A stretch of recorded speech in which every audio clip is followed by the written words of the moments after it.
Yo, what's good? What's happening? We back. Brand new episode of Threes from the Ring. It's your boy Chris J. Got the boy Tyler here. Daytrail. Yeah.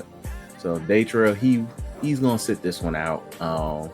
Primarily, man's got good things going on in his life, so his schedule, we gotta find a way to get him back included to the thing. But either way, but let's go ahead and get right into this. It's been a minute since we had Tyler on here for a full episode, but we're gonna get this done either way. But let's do housekeeping things. Make sure you like, comment, subscribe to the YouTube channel. As always, make sure you guys just check out all the content we got on there. Cam been getting you guys with the gotcha. It's check out the Attack on Culture episode talking about the Summer Game Fest predictions, which honestly Cam and Daytrail got everything right when it came to that, outside of a couple of things, but still check it out. On top of that, just be on the lookout for another new episode of Attack on the Culture that's going to be coming real soon. I know with this anime season come to an end, me and Cam will get you guys on in regards to that and preview a banging blockbuster level summer season of anime, so be tuned for that. But you guys hear us talk about basketball, talk about wrestling, so we're gonna give you guys that. But still, like, comment, subscribe, share, let the people know you rock with us. Check out the TikTok page, check out Threes from the Ring Twitter page as well, Threes from the Ring, and follow the Facebook page as well, YouTube Media as well. But let's go ahead and get into it. We got to talk about hoops. Like I said, we're in the NBA Finals, and we're one win away from depending who is going to be the champion of this 2024-2025 season of the NBA. The Pacers and the OKC has been giving us a really great finals. If you are one of them people who very casual, you probably like, what are these niggas? I understand that. But if you are a lover of the game, a respecter of basketball, no matter of the era, no matter of who's on the court, you're a respecter of it. These some real good hoops that we've been getting these past week and a half. So as we enter arguably the final week of NBA basketball for this season, it's coming to a good conclusion potentially, especially with what happened in Game 5, where OKC definitely said, yeah, we smell blood, and they moved accordingly. Let's put it that way. But just, Tyler, your overall thought of the series itself, not just what's going on right now, but just your overall thought of the entire series in itself, because you haven't been around in a minute. So your thoughts on the series. I mean, yeah, overall, it did turn out to be a good series. I think it's good for the league. Like we talked about it outside the pod, like, these small markets getting there opens up, gets more eyes on the product. Not that it wasn't, enough on it to begin with, but more eyes is always more money. So overall, it's been cool so far. Like, it's been, those first two games was like we in for a longer series than expected. But I did say I believe that Indiana was going to pull two off, just the way that they've been playing all playoffs. They were going to get there too, at least. It's not over yet, of course. They did lose last night, but I do believe that the winner of last night's game should go on to win the series. I thought it was more pressure on Oklahoma City to win, because if you lose at home again, you got to go back to Indiana. Their crowd is going to be rocking. They're going to have a fire underneath them to bury you. So you can't go into them type of crowds down the way you are. Now for Indiana, it's a little less pressure, but it's pressure based on the way that they lost, because some of their bench guys showed up, like TJ McConnell and I always get their names mixed up, but I know who they are. Light skinned dude with the braids. Is it Nemhart? That's Nemhart. That's Nemhart, yeah. Naismith is the dark skinned one. Naismith, yeah. Nemhart is the dark, but they both start, by the way. Yeah, but they're role players, I should say. they showed up, but Miles Turner didn't play too well, but he only had maybe about 5 touches, I believe. And then Halliburton, he just he wasn't aggressive enough, bro. NBA Finals game, in a crucial game like that, to go up in the series, you can't just not go scoreless. And I see, the talk about, he was hurt and everything, but in the finals, I don't want to hear that. Well, in the playoffs, I don't want to hear that. I'm be honest. At this point, when it's saying, hey, he might miss game 6 depending on how severe a calf strain is. Nah, we're talking about a calf strain here. We're talking about the same thing that killed KD. Bro, I'm saying, KD. And okay, he died in the finals though. And he had no business playing. He died in the finals though, bro. He had no business playing. It don't matter, bro. In the finals, he had no business and then he still played 34 minutes last night, bro. Like in the finals, I'm not trying to hear that. Because if you don't play next game like at all, they never gonna let him live that down. I'm telling you now. I definitely agree. The fan base is not gonna let him live that down. Forget the rest of the league. Indiana's gonna try to get him out of here. I don't think in Indiana ain't like that, because for one, we just saw Boston. We saw what literally Jason Tatum had an ankle injury and that turned to Achilles. Look, he had an ankle injury the last round. Played against the Knicks. Played really great. Achilles said, "See ya." Halliburton had an ankle injury. Has a history of lower leg injuries. Pause. And literally, look at what we're dealing with now. I'm not saying it's right, but we especially, I think as fans, we got to get over that. Oh man, you got to play hurt because it's the finals. To an extent, yes. I'm not saying that you have to play hurt, but he is playing though. He's playing, but at the same time, you're playing to the detriment of your team. You can't tell me to be aggressive and my calf, which is an important part in a sport where we're running, dribbling, and shooting, and you expected me to play aggressive, especially when you got the Dortcher chamber, you got the Wallace Hall, and then you got the Caruso choke. So it's like, what do you want me to do? Caruso choke is crazy. What do you want me to do? But it's like, I get it, but I don't know, bro. It just seemed a little too convenient going into the next game. It seemed like in some ways it come off as an excuse. So I'm just saying. Yeah, but I get it though. Like I wouldn't. In his position, I'm pretty sure that's a hard decision for him to make too. But I'm telling you, if he don't play, bro, because it's just not gonna look good if he don't play. I agree. I think he's gonna play wholeheartedly. I believe he's going to play. Now, once again, we saw what OKC did in closeout games. They get real surgical. Something they did to Jokic. They did the Jokic. I've never seen anybody lock Jokic up like that, G. And he's going against generational big men. Generational high-level defenders of Gobert and AD, and made them look like goofies. They just can't get blown out, bro. Don't get blown out in the closeout. Yeah, especially at your own career. If you can help it. If you can help it. If you can't do nothing, you can't do nothing. We've seen what OKC does in these situations. They get real nasty, man. It's like something about it, like, smell it? They bleeding. Yeah, wrap this up, man. Cook them. Let's wrap this up.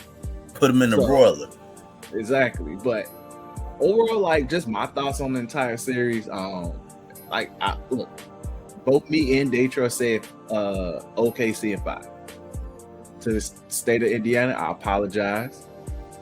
Unlike Tyler, I am familiar with you guys' game, but I just thought OKC, through the lessons they learned against who they played in first, they killed Ja, they killed Jokic, and they buried Ant. So it's like, okay, they went through pretty much, I would say, the most respectable outside of the Grizzlies, a very respectable road to the finals. And not to even diminish the Pacers' role, because once again, who they played in the first round? They played the Bucks. They beat Giannis. They beat the Bucks. They didn't beat Giannis. They beat Giannis. That's all they had. Bro, that's all they had was Giannis. And they made him crash out. Look, We never seen Giannis. Giannis has been I would never forget that. I'm not gonna hold you, bro. I gotta get that on the shirt. Look, he tried to Great Khali that man's head. He's like, look, bro. Look, they made Giannis crash out, G. Giannis has been known to be the most composed superstar in the league. We've seen Jokic crash out. Haven't really seen Shea crash out yet, but he's, of course we've seen Bron crash out. Shit, it's the anniversary of we just had the anniversary of, look, man, y'all still gonna be broke. I'm still gonna be rich. Top one thing ever. We definitely seen Kobe crash out. That's half his career is crashing out on people. But yeah, we've seen superstars crash out. It's part of the game. It is what it is. Giannis crashing out is still legendary, but the Pacers made him crash out. Then they hold the Cavaliers. It is what it is. They hold the Cavaliers to the point where they sitting there considering Darius Garland problem. Rerun that damn team. That's all I'm gonna say. Yeah, just to speak on that a little bit. Don't break that up. Not yet. Rerun that team. Run it back, bro. Y'all have a good coach. You still have a good makeup of a team. You have to find a way to be composed in the playoffs, bro. That's all. So, but rerun that. To be honest, you're not gonna get no better than what you got right now. I'm not gonna lie. You're gonna get better through the fact that your youngest is getting better. But anyway, beat them. Yeah. And you beat the Knicks. Decisively beat the Knicks. So both teams had a respectable road, but OKC was the number one team. Also, the Pacers was arguably the number one team in the East record-wise post All-Star break. So overall, we really are getting the best two teams in the league if you want to base it on that fact. Yeah. So I just felt OKC was just overall better with the MVP, best player in the league, and I have more faith and I just had more faith with them as a roster as a whole, while underestimating the Pacers, others. Because this is one thing. Pascal Siakam has gone from maybe we are underrated Pascal. Like, this playoff run has made me really be like, maybe we're underrating him as a player. Because he is a really great player. He does what you need him to do. He can be your number 2. He can be your number 3. He can be your number 1 scoring option if need be. I don't recommend it, but at the same time, look where he's at. He carried them when Halliburton was really bad. He just got to do it on a consistent basis, because I remember he did this last finals where like every other game he played well. But I'm giving credit where credit is due. This has been a great finals. Every game has been competitive. We got some drama. We got the ref drama. We had shenanigans drama. We had the Halliburton game winner shit. Role players stepping up. The number 2s stepping up. So it was like we're getting everything we need. Jalen Williams having 44 yesterday was not on my bingo card. I expected him to have a good game because he's been having a good series overall. That 44, that punched a ticket last night. Yeah, that's one of those signs of like, you know what? Yeah, wrap this up, man. Honestly, that's the game I think a lot of people have been looking for out of Jalen Williams really all year. They've been waiting to see, can he be the one to... Because Shea didn't have a bad game by any means last night. He had a really good game. He had 30 and 10. Yeah, after the previous game where he had 30 and 0. He said, I'm winning this game. If we win, it's because of me. If we lose, it's not because of me game. I call that the ultimate Kobe game. Yeah. I won. But yeah, Jalen Williams definitely, he solidified his case this season as a solid 2 guy. No, I agree. And the thing is, like, he was an all-star this year. Yeah. His first time being an all-star. It's not like he's not a bad player. It's once again, he is still coming to his own. This is a very young thing. Yeah, I think Oklahoma City, this would be the youngest team to win the NBA Finals. Yeah, I think the average age is like 24, 25, which is crazy. Yeah. So from here on, they're in the look, you got to respect our name as long as you have the core of Jalen Williams, SGA, and Chet. Yeah, you got to find a way to pay all three, but look, TV money coming up, salary cap going up. They gotta find a way. They can't make the mistake that they made back then. They will find a way. That's the thing. I believe wholeheartedly they will find a way, because you know what? Winning cures all things. Winning matters. Winning matters. So once you win, it's cool. Go ahead and find a way to pay them. And even just looking at how, as a team, they really get along really well. That's a nice young core. Somebody would be willing to be like, you know what? I sacrificed 10, 15 mil, possibly. I ain't gonna say will they? I don't know. But we've seen players like a Jalen Brunson do it for the Knicks. And like Shea, I think Shay's gonna take his money. He's gonna get his 300-some mil. We don't know. Jalen Williams, he's going to get 200-something.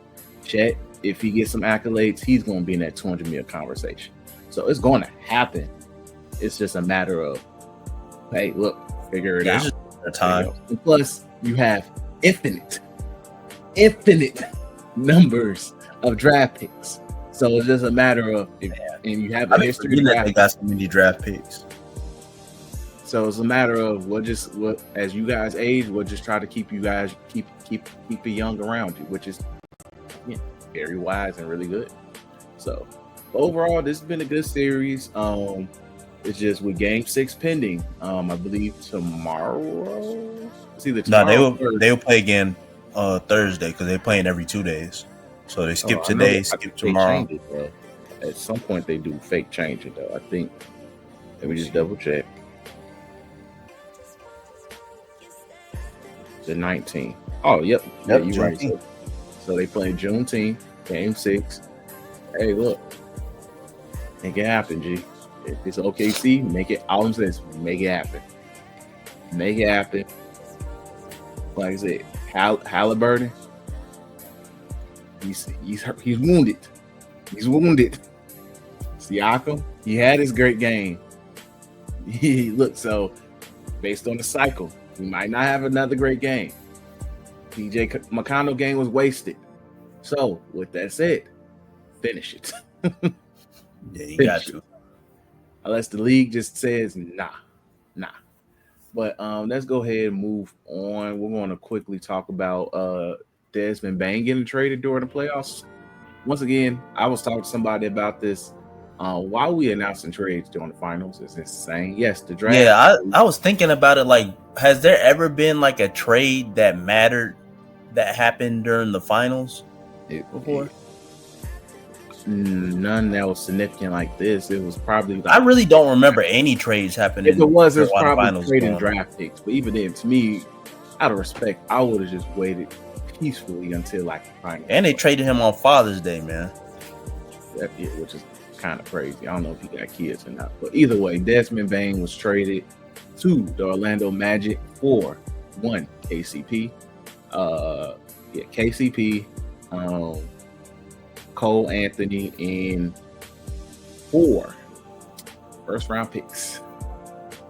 Memphis got four first rounds? Yes. Damn. All of that for Desmond Bane? Insane. Once again, trade. What was his contract? He has a max.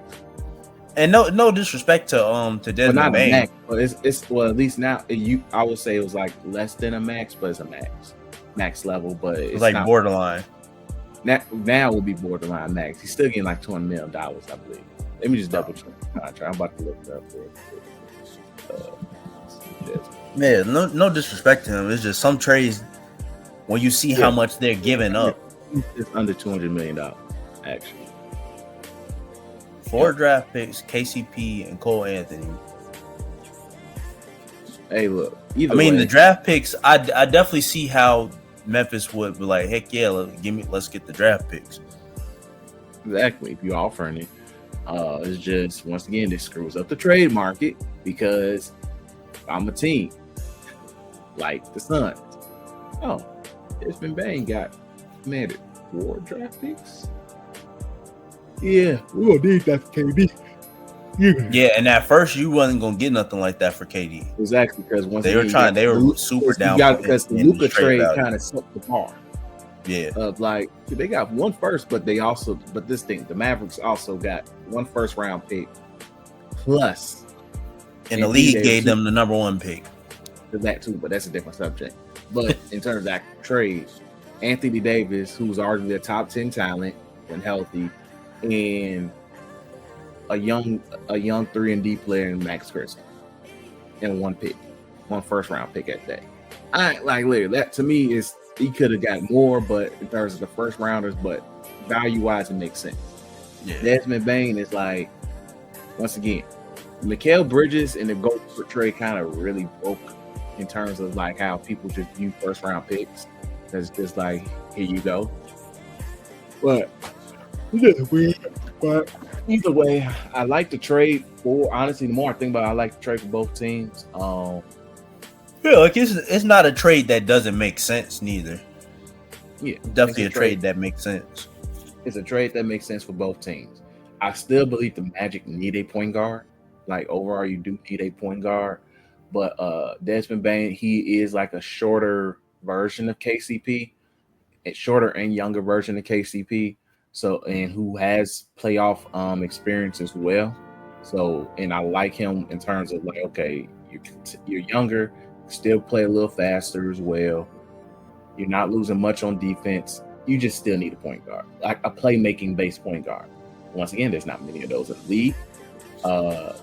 So for me, it's just a matter of, especially for the sake of that team, when you have Franz Wagner, Paolo, and now Desmond Bane, you need somebody whose sole purpose as a point guard is to get them the ball. Because when you watch the Magic against Boston, Paolo was literally the primary ball handler on that team. Yeah, he's point forward the whole series. And can he be one? Yes. But you would rather have somebody that can bring the ball up the floor for him so he can get into set him up. Get wherever. Yeah, he set him up. That's what you need on this team now. You need somebody to set them up. So that's gonna make his job easier. That's gonna make a lot of their jobs easier.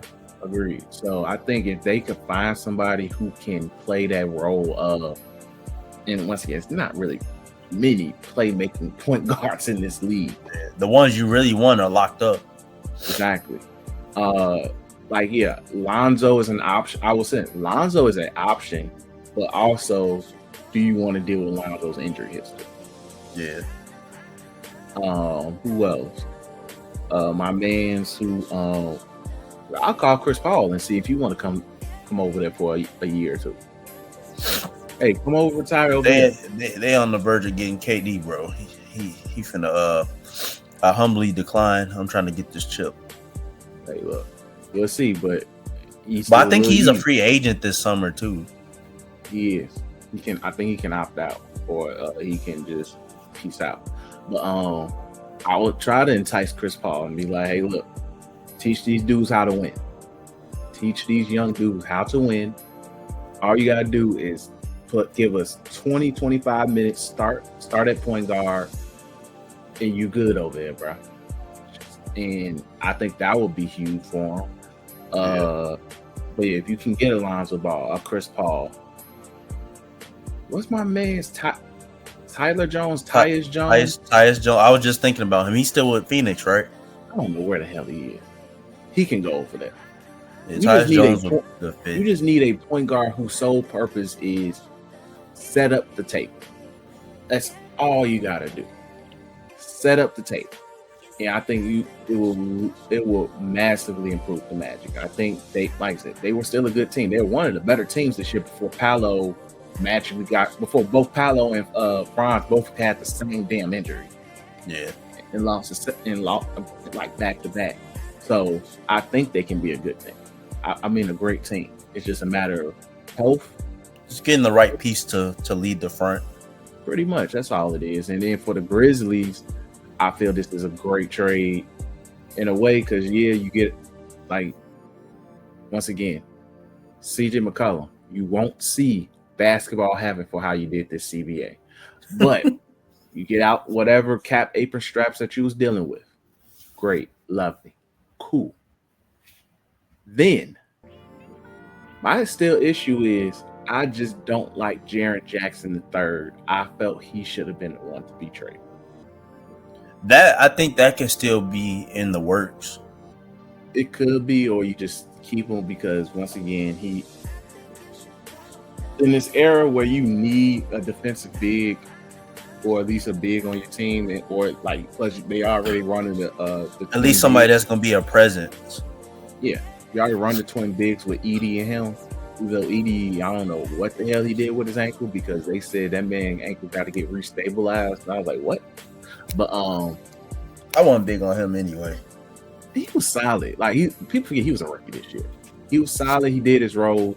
Either he can have a good, strong 6-7 year career, or he can have a Steven Adams career, where you just consistently get better over time. But I felt he had a good year. He was solid with him and Jaren Jackson was solid together. It's just that man don't rebound. If you are 6'10" and up, and you can't. And that's what I don't understand. Like how he's up there in like defensive player of the year like categories and stuff, and you don't rebound well, bro. That's a key stat. It really is, because for one, you're ending possession. It's one thing for you to defend well. I respect that until you see Jokic or AD, they kick your ass. But it's still a matter of you're not ending possessions. Yeah, you're not getting bored. I don't know if they consider tip, like, you know, when you rebound and tip it out to a teammate as a defensive rebound or not. I don't know. I gotta look into that. But he doesn't command the paint. And then also offensively, if you're not shooting threes, you're kind of ass. Because once again, he was in the Caruso chokehold. The Caruso choke as well in that first round. I remember I could pull up the tweets. Why is Caruso locking up Jaren Jackson? Caruso really is like one of the league's best defenders. He is, but gee, he was locking up bigs. He locked up the best player in the league, man. But either way, that's come on, man. Come on, bro. I'm just not a big fan. In a perfect world, Bam would be a better fit over there than he would. I see why he's a fit with Job, because Job is. I think you get more out of Bam in Memphis. If you're Memphis, Bam is a very tricky big to pair with people. Defensively, he's good. But also, you got to remember, he's like 6'9", and even though he's not undersized, he's 6'9", 6'10". He doesn't do nothing too great, but he doesn't do anything too good. Like, he does everything good, but nothing great. And I love him. And maybe part of it might be Miami's system. I was just going to say, like, he's been with Miami for so long. Because if you remember some of like his earlier years before Jimmy Butler got there, he had some pretty like he did some stuff that stood out a lot more. Yeah, but like once they kind of tried to put him into that secondary role, with the Olympics too. Like he showed he does a lot of things good. It's just what can you do great? And I think maybe once again, it's just maybe the Miami system where it kind of limits him to an extent, because he can shoot well. He has a decent midi. He's athletic. He defends well. He passes well. Once again, he's a Swiss Army knife of a center. But it's not a bad thing. Honestly, I think he should be playing more of the forward. Once again, shout out to them getting I call him Superman Ware, because his name's Kyle. Superman Ware allows him to play naturally more at the four, which I think is his natural position, instead of playing like full-time center. But once again, with the league slowly becoming back to you need two bigs to be good, we're getting back to that era. Let's see what happens. But yeah, it's just right now. It's just but back to the Grizzlies point though. It's gonna be interesting because I like what they did. Like, even if you don't make no other moves, you keep everything as is. No trading neither Ja or Jaren Jackson, which I don't think they traded him at all. You'd be a fool to trade Ja. You just gotta make sure you do what you can to keep him healthy and keep him out of trouble. Yeah. That's really the two main things. Because when he's on the court, once again, y'all was a top 3 team before life happened, pretty much, as I say. So I think if they just stay healthy, they will be fine. It's just a matter of staying healthy. But I think Orlando more won the trade, but I think it does keep the Grizzlies in the West war zone.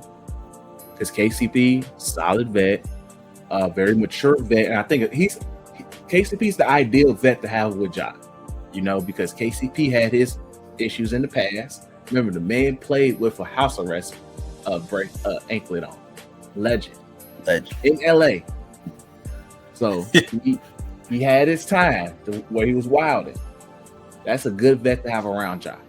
And KCP has 2 rings. He won with LA and Denver.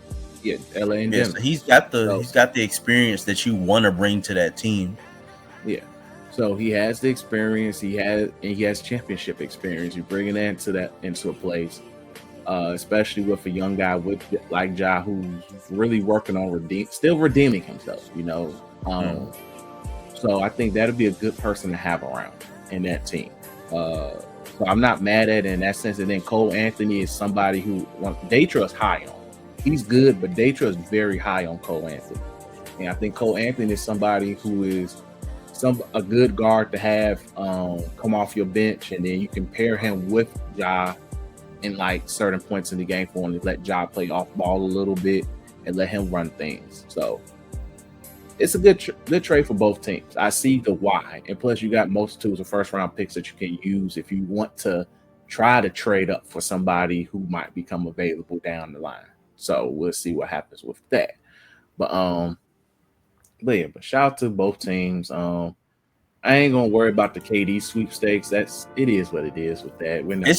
To me, it's really only like 2 teams that can realistically get him to me. Pretty much. So, and primarily the Spurs. Yeah, and it's not nothing to stress over. Yeah. Because whether we like it, whether anybody likes it or not, he's not gonna be with Phoenix by the start of the season. I don't believe. He ain't gonna be with Phoenix probably after the finals, but we'll see. But let's go ahead and get into wrestling. When is the actual draft again? Monday. It's Monday. Okay. Yep, Monday. All right, but let's go ahead and get into wrestling. So we're gonna be really brief with everything. First, did AEW do anything? Yes, they getting sued. Blame Jon Moxley. Blame your chaotic fucking locker room. Excuse me for cussing. I'm sorry. This is what happens when you let the inmates run the asylum. This is what happens when your billionaire owners of pencil neck dweeb. I don't know, man. Based on what I saw, it kind of feels shakedownish. Nope, it ain't a shakedown because guess what? You shouldn't do that. It's 2025, and it wasn't like he's a fan. This is somebody who works for the company. It wasn't a planned spot. Look, man, it wasn't a planned spot. It wasn't like Mark Henry throwing dude into the eternal darkness. G. That's a different take. That's a planned spot. That was probably a random indie worker who was like, "That's my moment to shine." It wasn't that. That's the issue. You're doing stupidity, and now you suffer. That was my one moment of the year trying to defend AEW. I'm sorry. I don't know why. Anyway, moving on. Post Money in the Bank. So we're like 2 weeks post Money in the Bank. We're walking into Night of Champions season.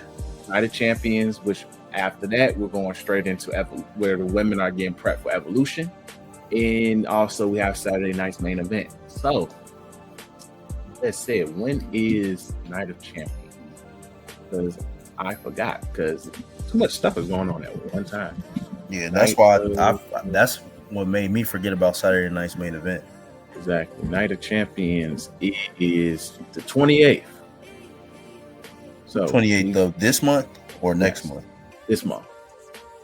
So as of right now, we have Dominic versus AJ, John Cena, CM Punk, and the King and Queen of the Ring winners. So that card is going to build itself up. So that's why they really kind of like, we're looking past that a little bit. But on top of that, I like the fact that Triple H is working the summer pretty much how he is. Because like, yeah, we got Night of Champions playing. Then after that, we immediately, like the women have something to focus on past that in terms of Evolution. While sharing that weekend with Saturday night's main event, which is going to be pretty much a male dominant card, of course. I think it's an NXT show. I think Great American Bash that weekend too. See, shout out to that. So you've already really set. But notable things. First, our Tube is back, y'all. Work or not. Ron Killings. I don't care. Same person, nigga. But either way, shout out to our Roof. Ron Killings coming back. Once again, if you listen to last week's episode, you guys got the extremely abridged version of that conversation because we had a technical issue and we had a great conversation about it that had to get cut, that got cut because technical issues. So you guys got the abridged one. But either way, happy for our Truth. Look, I'm happy for him. It is what it is. We'll see where things go with it. But shout out to him. I'm happy for him. Shout out to Nick Khan and Triple H getting him back. Shout out to the locker room leaders I heard played a role in like, hey, you look, correct this, please. But the sad part about this, it makes internet fans delusional because now y'all think y'all have power when y'all don't. Remember, y'all chanted CM Punk for 10 years. And he still ain't come back when you wanted him to come back. Exactly. He went to a whole nother company, ruined that. Well, I won't say he ruined, but caused hell in that company because they caused him hell. And look what happened. He brought him back. Because he said, you know what? They tweak over there, but I like how they tweak. So, I'd rather deal with the devil I know than the devil I don't. And the devil he met, no, he didn't like the devils he met there. That was the issue. He like, them devils a little bit easier to deal with, which is insane. But hey, we're God-fearing men here on this podcast. We don't support no demonic acts. But you know, not at all. Great. But shout out to R-Truth. So it's very clear that him and Cena will have an off and on thing, to the point where I think he might end up costing Cena the belt eventually. How, I don't know, but I think he's going to cost Cena the title, or he's going to cost somebody else something in the midst of him trying to get his vengeance on Cena. But I like it in a sense because it does add something to his run. So yeah, man. So another thing that happened, Seth Rollins. I'm calling him Seth Punk. It's crazy. Seth Rollins has the Money in the Bank. Shout out to him. I like the situation because now you get everybody pressed on who is he going to cash in on. Is it going to be Gunther? Is it going to be John Cena? Whose match is he going to pop in on? So I love the dynamics with that with them because I think at the latest he's going to cash in before by SummerSlam. I think so too. So that's safe to say. Shout out to Naomi. Same situation with her. I think she's gonna be champion going into SummerSlam. I think she's gonna depending on. I want to see what her role is in the Evolution pay-per-view. If it doesn't happen either around Evolution or at Evolution, I think she uses it to make. Because I think Jade is more than likely going to be in the championship match at SummerSlam. I think she's. I think Bianca has to be one of them because I think they got to find a way to get that triple threat between those two. I mean, between those three.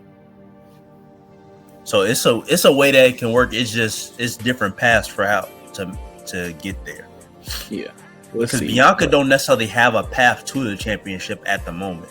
Well, she's not even on TV. She's still wrestling and getting a well-deserved break. So shout out. But either way, shout out to Naomi. But this is a good time to keep building Jade up for that match too. So I think they're on the right path either way. Yeah. So this is a matter of how we're going to get to things, which I can't wait for. I love Naomi's character right now too. This is one of the best character switches, especially for a female character in a long time. Agreed. So I'm happy to see her get the run that she's in. Yeah, but Charlotte, take note. Speaking of Charlotte, hey man, we might be looking at one of the last years in her career, because I don't have no clue where they're going, because I feel like they're trying to go on a route where they're trying to make her sympathetic, and it's just not gonna work, bro. It's her fault. It is your character from the beginning. I'm the best. That's been your character since being. I'm the best. We've seen even though Sasha Banks, Mercedes is doing the same act over in AEW. I'm the best, and all of that. But look, we've seen Becky have character development. We've seen Bayley have character development. Sasha / Mercedes has some form of character development because she evolved into Black Charlotte. So, with that said, Charlotte has yet to evolve. She don't know what to evolve into. You can't even really put her in a mid-card situation. People are just not gonna fuck with it. It depends, but either way, but who cares?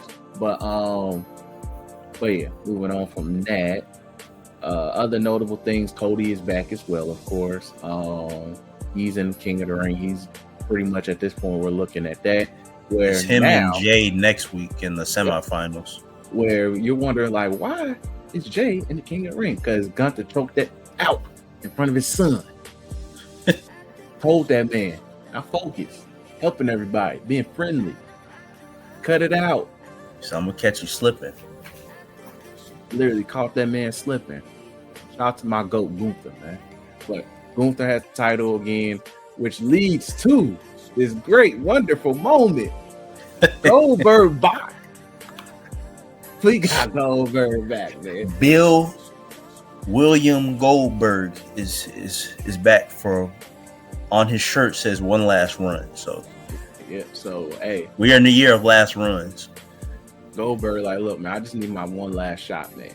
So with that said, I'm pretty sure Bret Hart is somewhere. When he heard that music go off, he was like, God damn it, Paul, why you keep bringing this back? He ruined my career. I'm pretty sure he said, he ruined my career, Paul. And Triple H is like, look, man, I'm sorry. If you want to make this as epic as possible, let Bret Hart guest referee this match.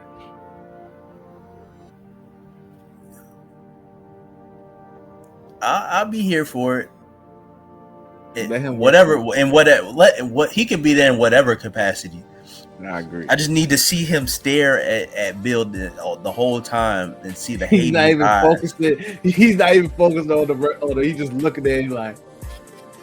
But know what? This is what I want for this match, because this is going to be a sprint of a match. I know we're doing an extremely early prediction of this, but it's just, for one, I know that Goldberg has the Spear Gunther leading up to it. I can't wait for it.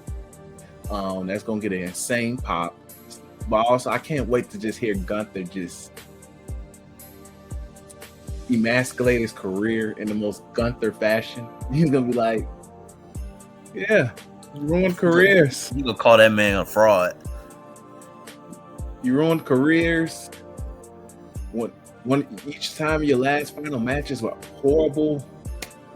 You're just not a great wrestler. I can't wait for him to just roast his career these next few weeks. I just can't wait. But you know what? This is the Gunther sequence. I'm giving my early Gunther winning sequence. G, we're gonna get out the way now. So. Gunther is going to do the exact same kick that ruined Bret Hart's career. Going to do it. Same heel kicking off. Then he's going to proceed to put the man in a sharpshooter. Make that man tap. He gotta finish it in the sharpshooter, bro. He has to finish it in the sharpshooter. It has to. That's how you wrap this up, man. That's how you wrap it up, man. For Bret Hart. And if Bret Hart's guest referee, I'm pretty sure he's going to clap once he sees it. Man. Gunther He go might get- disrespect Brett. He disrespected Brett at that pay-per-view too. I know, but still, man, who cares? But he has to do it in that manner for Brett. That will be the epic. How AEW dudes be doing reliving Bret Hart sequences and stuff from all his great matches. That would be the greatest way to honor Bret Hart's career. That kick gonna give him PTSD though, bro. Yep, I don't care. That's gotta be like a down spot where Bret is down or something, and then he unleashed a kick of doom. No, he got to do it in front of Bret. Bret gonna crash the fuck out.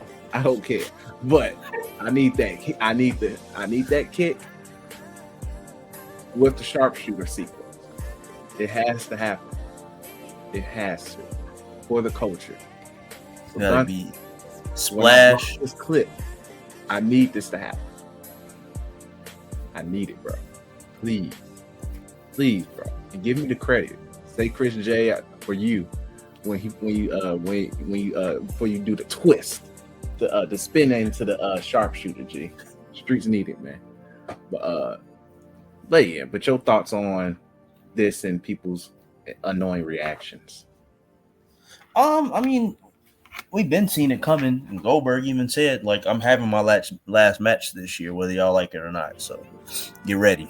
Somebody's next. And then it just so happens to be Gunther. I'm not mad at it. I think it'll be, if his last match was when Roman choked him out, I was still happy with that. So say that again. I'm sorry. I said, even if his last match was when Roman choked him out and we were retired, then I'd have been cool with that too. But I don't know. This one's gonna mean a little bit more. It is. Like it's because it's Gunther.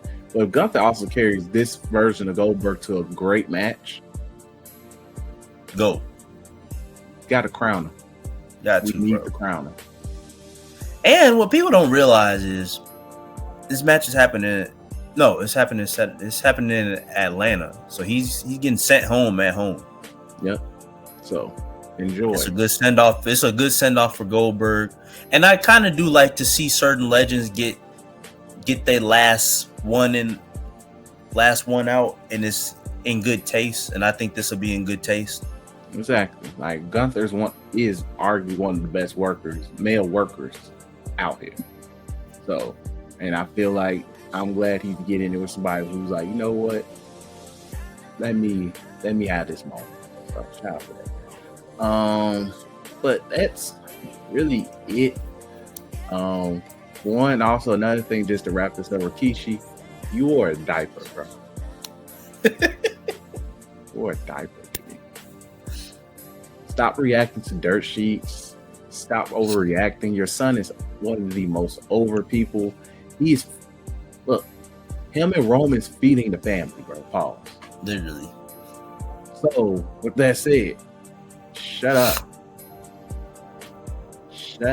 He's never not been a top talent in the company either. Even in the tag division, the Usos were the top act in the tag division for damn near 10 years straight. Man, look, back and forth with the New Day. Like, look, man, the worst thing that happened for that family was Roman becoming the top guy because all they did was make Rikishi feel like he got it. That's why Triple H kept him away from getting choked out. He should be acting like he got a freaking kayfabe concussion. Who knows? But hey, get over it. But either way, that's it for you guys. We just had to give you guys a quick episode, real quick for the pretty much. But we appreciate you guys as always. Like, comment, subscribe to the YouTube Media YouTube channel. Check out all the content we got on there for you guys. Check out Gotcha on Gotcha, Attack on Culture, previous Threes from the Ring episodes, and clips and shorts, whatever. So check us out, man. Share with your people. Shout out to us finally making over 800 subscribers as well. But, let's go.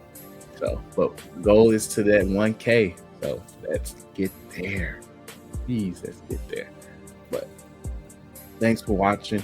Thanks for listening. As always, salute. Peace.